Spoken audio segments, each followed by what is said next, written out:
1984 by George Orwell. Part 1, Chapter 5. In the low-ceilinged canteen, deep underground, the lunch queue jerked slowly forward. The room was already very full and deafeningly noisy. From the grill at the counter, the steam of stew came pouring forth with a sour metallic smell which did not quite overcome the fumes of Victory gin. On the far side of the room there was a small bar, a mere hole in the wall, where gin could be bought at 10 cents the large nip. "Just the man I was looking for," said a voice at Winston's back. He turned round. It was his friend Syme, who worked in the research department. Perhaps friend was not exactly the right word. You did not have friends nowadays, you had comrades. But there were some comrades whose society was pleasanter than that of others. Syme was a philologist, a specialist in Newspeak. Indeed, he was one of the enormous team of experts now engaged in compiling the 11th edition of the Newspeak dictionary. He was a tiny creature, smaller than Winston, with dark hair and large, protuberant eyes, at once mournful and derisive, which seemed to search your face closely while he was speaking to you. "I wanted to ask you whether you'd got any razor blades," he said. "Not one," said Winston with a sort of guilty haste. "I've tried all over the place. They don't exist any longer." Everyone kept asking you for razor blades. Actually, he had 2 unused ones which he was hoarding up. There had been a famine of them for months past. At any given moment, there was some necessary article which the party shops were unable to supply. Sometimes it was buttons, sometimes it was darning wool, sometimes it was shoelaces. At present, it was razor blades. You could only get hold of them, if at all, by scrounging more or less furtively on the free market. "I've been using the same blade for 6 weeks," he added untruthfully. The queue gave another jerk forward. As they halted, he turned and faced Syme again. Each of them took a greasy metal tray from a pile at the end of the counter. "Did you go and see the prisoners hanged yesterday?" said Syme. "I was working," said Winston indifferently. "I shall see it on the flicks, I suppose." "A very inadequate substitute," said Syme. His mocking eyes roved over Winston's face. "I know you," the eyes seemed to say. "I see through you. I know very well why you didn't go to see those prisoners hanged." In an intellectual way, Syme was venomously orthodox. He would talk with a disagreeable gloating satisfaction of helicopter raids on enemy villages and trials and confessions of thought criminals, the executions in the cellars of the Ministry of Love. Talking to him was largely a matter of getting him away from such subjects and entangling him, if possible, in the technicalities of Newspeak, on which he was authoritative and interesting. Winston turned his head a little aside to avoid the scrutiny of the large dark eyes. "It was a good hanging," said Syme reminiscently. "I think it spoils it when they tie their feet together.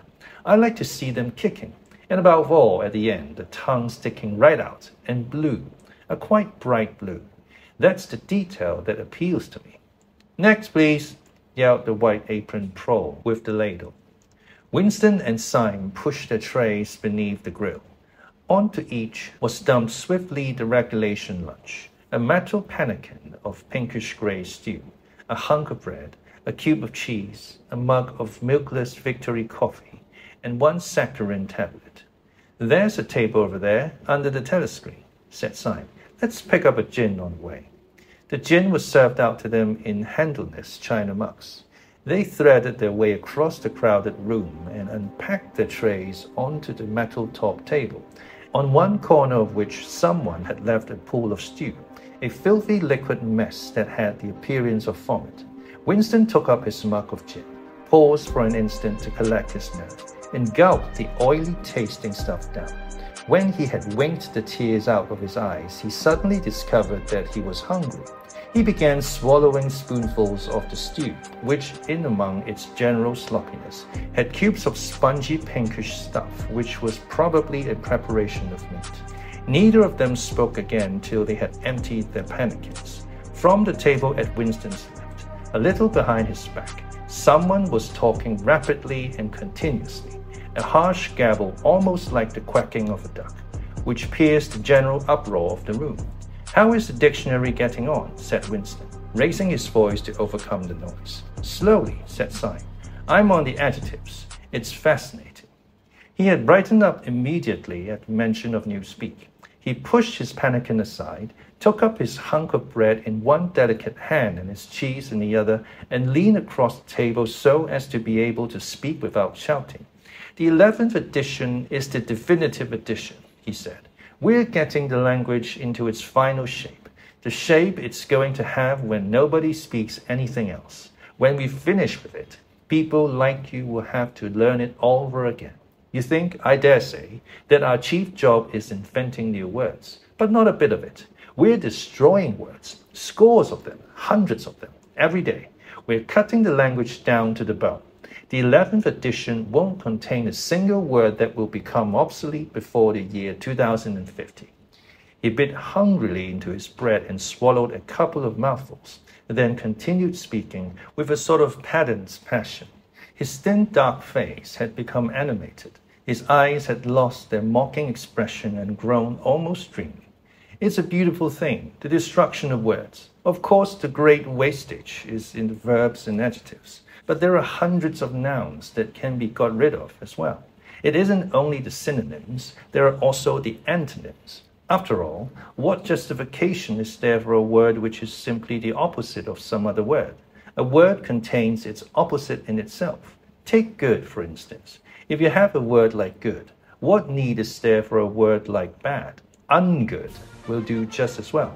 Better, because it's an exact opposite, which the other is not. Or again, if you want a stronger version of good, what sense is there in having a whole string of fake useless words like excellent and splendid and all the rest of them? Plus good covers the meaning, or double plus good, if you want something stronger still. Of course, we use those forms already. But in the final version of Newspeak, there will be nothing else. In the end, the whole notion of goodness and badness will be covered by only 6 words. In reality, only 1 word. Don't you see the beauty of that, Winston?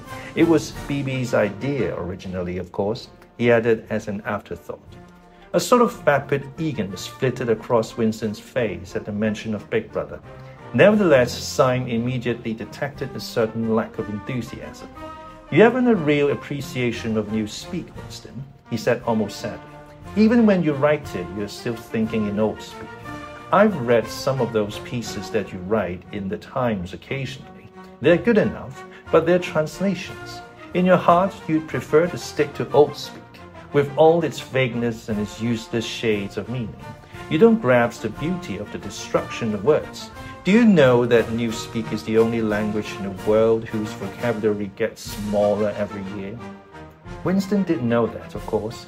He smiled, sympathetically he hoped, not trusting himself to speak. Syme bit off another fragment of the dark-colored bread, chewed it briefly, and went on. "Don't you see that the whole aim of Newspeak is to narrow the range of thought? In the end, we shall make thought crime literally impossible, because there will be no words in which to express it. Every concept that can ever be needed will be expressed by exactly 1 word, with its meaning rigidly defined and all its subsidiary meanings rubbed out and forgotten. Already, in the 11th edition, we're not far from that point, but the process will still be continuing long after you and I are dead. Every year, fewer and fewer words, and the range of consciousness always a little smaller. Even now, of course, there's no reason or excuse for committing thought crime. It's merely a question of self-discipline, reality control. But in the end, there won't be any need even for that. The revolution will be complete when the language is perfect. Newspeak is Inksock and Inksock is Newspeak," he added with a sort of mystical satisfaction. "Has it ever occurred to you, Winston, that by the year 2050, at the very latest, not a single human being will be alive who could understand such a conversation as we are having now?" "Except," began Winston doubtfully, and he stopped. It had been on the tip of his tongue to say "except the proles," but he checked himself, not feeling fully certain that this remark was not in some way unorthodox. Syme, however, had divined what he was about to say. "The proles are not human beings," he said carelessly. "By 2050, earlier, probably, all real knowledge of old speak will have disappeared. the whole literature of the past will have been destroyed. Chaucer, Shakespeare, Milton, Byron. They'll exist only in Newspeak versions, not merely changed into something different, but actually changed into something contradictory of what they used to be. Even the literature of the party will change. Even the slogans will change. How could you have a slogan like freedom is slavery when the concept of freedom has been abolished? The whole climate of thought will be different. In fact, there will be no thought, as we understand it now. Orthodoxy means not thinking, not needing to think. Orthodoxy is unconsciousness. One of these days, thought Winston with sudden deep conviction, Syme will be vaporized. He is too intelligent. He sees too clearly and speaks too plainly. The party does not like such people. One day he will disappear. It is written in his face. Winston had finished his bread and cheese. He turned a little sideways in his chair to drink his mug of coffee. At a table on his left, the man with the strident voice was still talking remorselessly away. A young woman, who was perhaps his secretary, and who was sitting with her back to Winston, was listening to him and seemed to be eagerly agreeing with everything that he said. From time to time, Winston caught some such remark as, "I think you're so right. I do so agree with you," uttered in a youthful or rather silly feminine voice. But the other voice never stopped for an instant, even when the girl was speaking. Winston knew the man by sight, though he knew no more about him than that he held some important post in the fiction department. He was a man of about 30, with a muscular throat and a large mobile mouth. His head was thrown back a little, and because of the angle at which he was sitting, his spectacles caught the light and presented to Winston two blank discs instead of eyes. What was slightly horrible was that from the stream of sound that poured out of his mouth, it was almost impossible to distinguish a single word. Just once, Winston caught the phrase, "complete and final elimination of Goldsteinism," jerked out very rapidly and, as it seemed, all in one piece, like a line of typecast song. For the rest, it was just a noise, a quack, quack, quack. And yet, though you could not actually hear what the man was saying, you could not be in any doubt about its general nature. He might be denouncing Goldstein and demanding sterner measures against thought criminals and saboteurs. He might be fulminating against the atrocities of the Eurasian army. He might be praising Big Brother or the heroes of the Malabar Front. It made no difference. Whatever it was, you could be certain that every word of it was pure orthodoxy, pure insult. As he watched the eyeless face with the jaw moving rapidly up and down, Winston had a curious feeling that this was not a real human being, but some kind of dummy. It was not the man's brain that was speaking. It was his larynx. The stuff that was coming out of him consisted of words, but it was not speech in the true sense. It was a noise uttered in unconsciousness, like the quacking of a duck. Syme had fallen silent for a moment, and with the handle of his spoon was tracing patterns in the puddle of stew. The voice from the other table quacked rapidly on, easily audible in spite of the surrounding din. "There is a word in Newspeak," said Syme. "I don't know whether you know it. Duck speak. To quack like a duck. It is one of those interesting words that have two contradictory meanings. Applied to an opponent, it is abuse. Applied to someone you agree with, it is praise." Unquestionably, Syme will be vaporized, Winston thought again. He thought it with a kind of sadness, although well knowing that Syme despised him and slightly disliked him, and was fully capable of denouncing him as a thought criminal if he saw any reason for doing so. There was something subtly wrong with Syme. There was something that he lacked: discretion, aloofness, a sort of saving stupidity. You could not say that he was unorthodox. He believed in the principles of Ingsoc. He venerated Big Brother. He rejoiced over victories. He hated heretics, not merely with sincerity, but with a sort of restless zeal, and up-to-dateness of information, which the ordinary party member did not approach. Yet a faint air of disreputability always clung to him. He said things that would have been better unsaid. He had read too many books. He frequented the Chestnut Tree Cafe, haunt of painters and musicians. There was no law, not even an unwritten law, against frequenting the Chestnut Tree Cafe, yet the place was somehow ill-omened.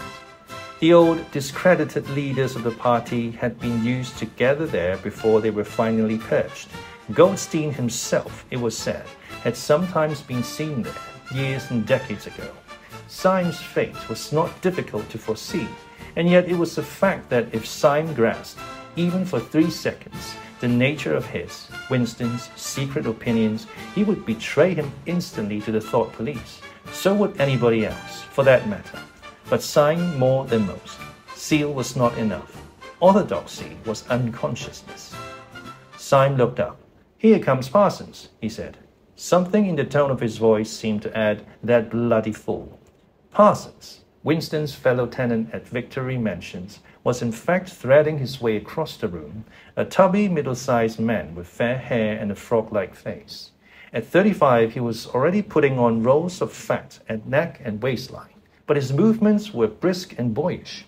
His whole appearance was that of a little boy grown large, so much so that although he was wearing the regulation overalls, it was almost impossible not to think of him as being dressed in the blue shorts, grey shirt, and red neckerchief of the spies. In visualizing him, one saw always a picture of dimpled knees and sleeves rolled back from pudgy forearms. Parsons did, indeed, invariably revert to shorts when a community hike or any other physical activity gave him an excuse for doing so. He greeted them both with a cheery "hello, hello," and sat down at the table, giving off an intense smell of sweat. Beads of moisture stood out all over his pink face. His powers of sweating were extraordinary. At a community center, you could always tell when he had been playing table tennis by the dampness of the bat handle. Syme had produced a strip of paper on which there was a long column of words, and was studying it with an ink pencil between his fingers. "Look at him working away in the lunch hour," said Parsons, nudging Winston. "Keenness, eh? What's that you've got there, old boy?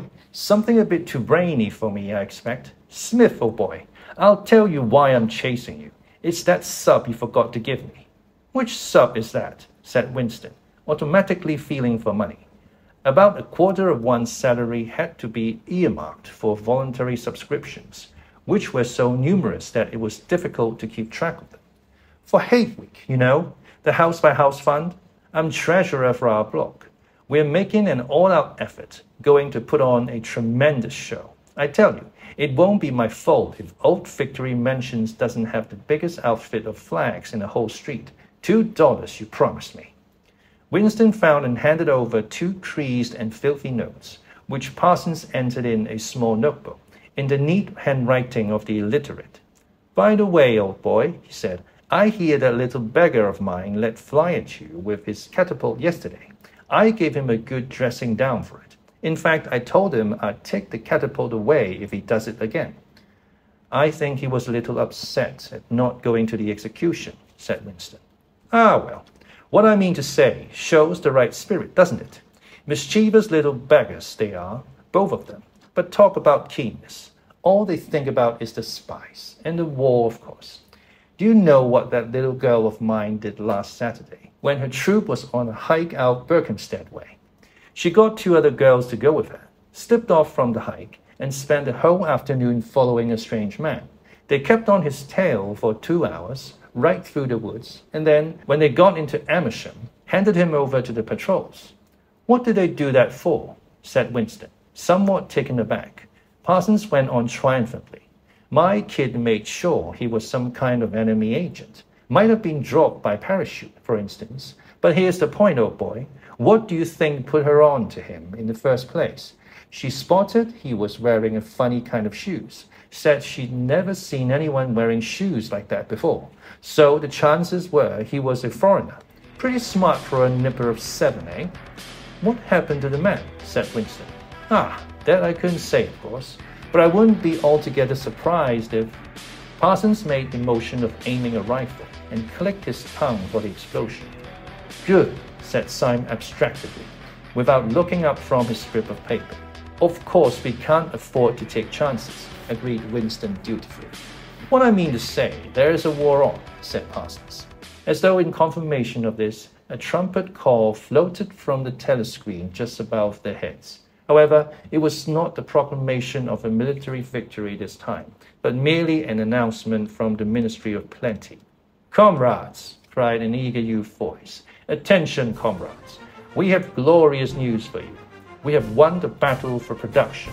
Returns now completed of the output of all classes of consumption goods show that the standard of living has risen by no less than 20% over the past year. All over Oceania this morning, there were irrepressible, spontaneous demonstrations when workers marched out of factories and offices and paraded through the streets with banners voicing their gratitude to Big Brother for the new, happy life which his wise leadership has bestowed upon us. Here are some of the completed figures. Foodstuffs." The phrase "our new, happy life" recurred several times. It had been a favorite of late with the Ministry of Plenty. Parsons, his attention caught by the trumpet call, sat listening with a sort of gaping solemnity, a sort of edified boredom. He could not follow the figures, but he was aware that they were in some way a cause for satisfaction. He had lugged out a huge and filthy pipe which was already half full of charred tobacco. With the tobacco ration at 100 grams a week, it was seldom possible to fill the pipe to the top. Winston was smoking a victory cigarette which he held carefully horizontal. The new ration did not start till tomorrow, and he had only 4 cigarettes left. For the moment he had shut his ears to the remoter noises and was listening to the stuff that streamed out of the telescreen. It appeared that there had even been demonstrations to thank Big Brother for raising the chocolate ration to 20 grams a week. And only yesterday, he reflected, it had been announced that the ration was to be reduced to 20 grams a week. Was it possible that they could swallow that after only 24 hours? Yes, they swallowed it. Parson swallowed it easily, with the stupidity of an animal. The eyeless creature at the other table swallowed it fanatically, passionately, with a furious desire to track down, denounce, and vaporize anyone who should suggest that last week the ration had been 30 grams. Syme, too, in some more complex way, involving doublethink, Syme swallowed it. Was he, then, alone in the possession of a memory? The fabulous statistics continued to pour out of the telescreen. As compared with last year, there was more food, more clothes, more houses, more furniture, more cooking pots, more fuel, more ships, more helicopters, more books, more babies. More of everything except disease, crime, and insanity. Year by year and minute by minute, everybody and everything was whizzing rapidly upwards. As Syme had done earlier, Winston had taken up his spoon and was dabbling in the pale-colored gravy that dribbled across the table, drawing a long streak of it out into a pattern. He meditated resentfully on the physical texture of life. Had it always been like this? Had food always tasted like this?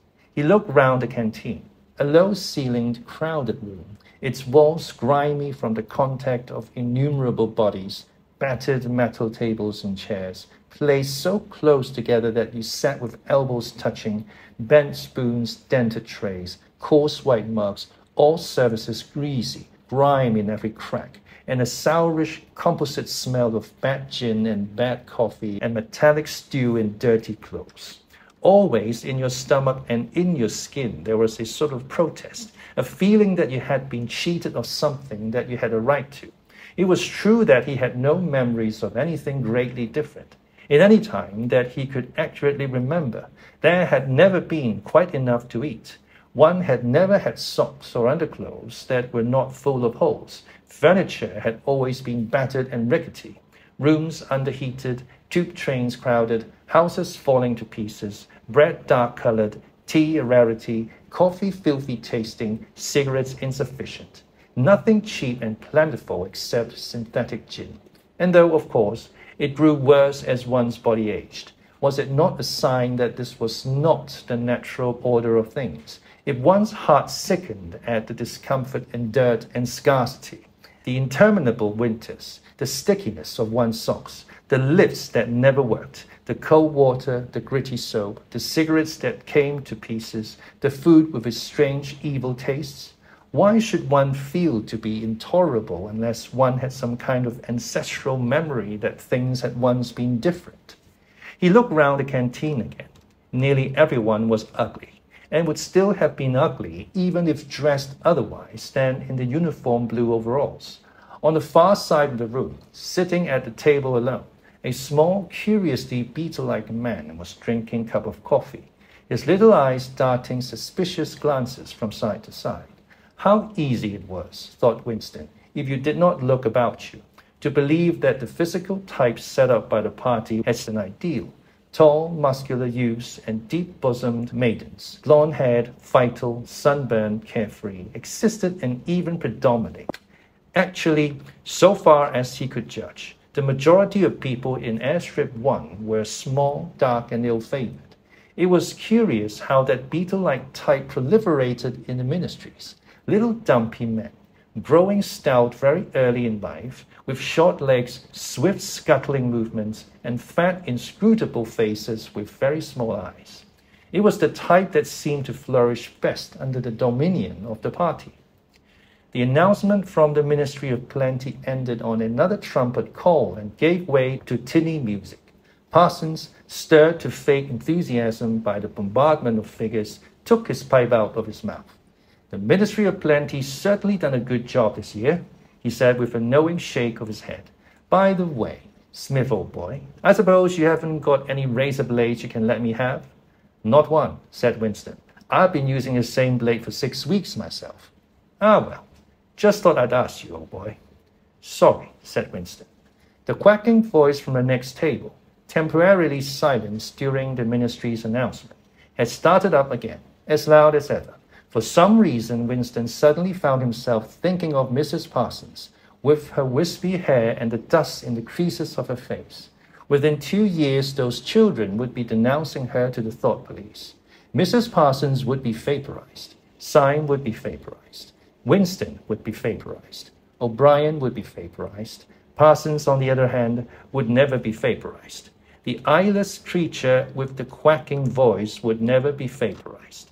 The little beetle-like men who scuttled so nimbly through the labyrinthine corridors of ministries, they too would never be vaporized. And the girl with dark hair, the girl with the eviction department, she would never be vaporized either.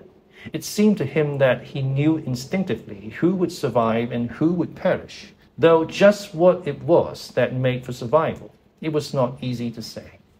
At this moment, he was dragged out of his reverie with a violent jerk. The girl at the next table had turned partly round and was looking at him. It was the girl with dark hair.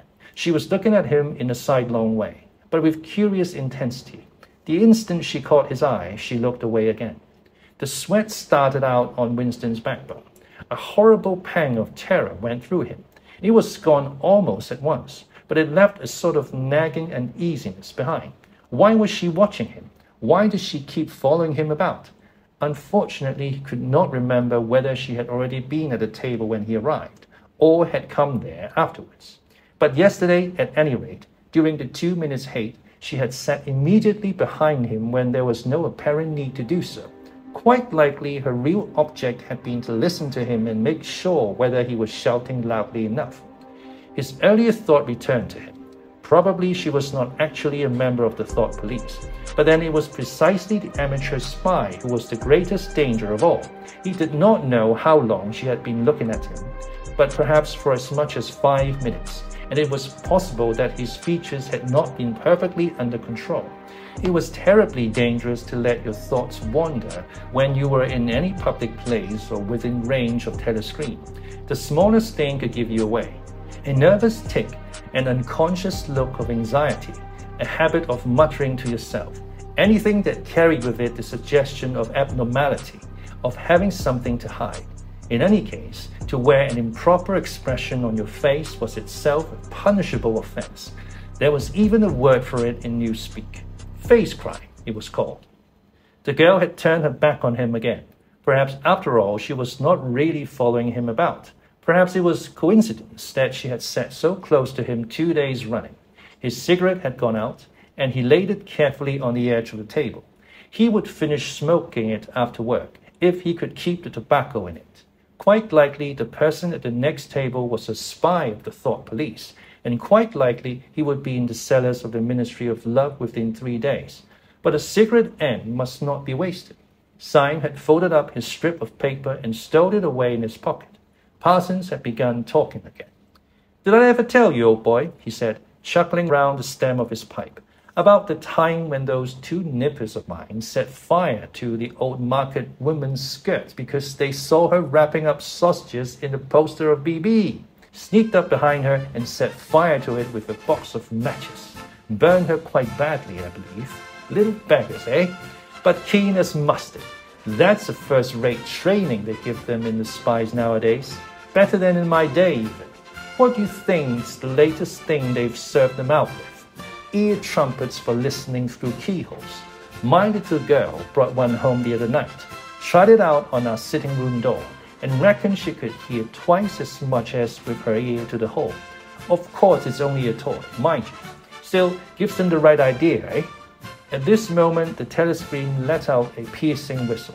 It was the signal to return to work. All three men sprang to their feet to join in the struggle round the lids, and the remaining tobacco fell out of Winston's cigarette.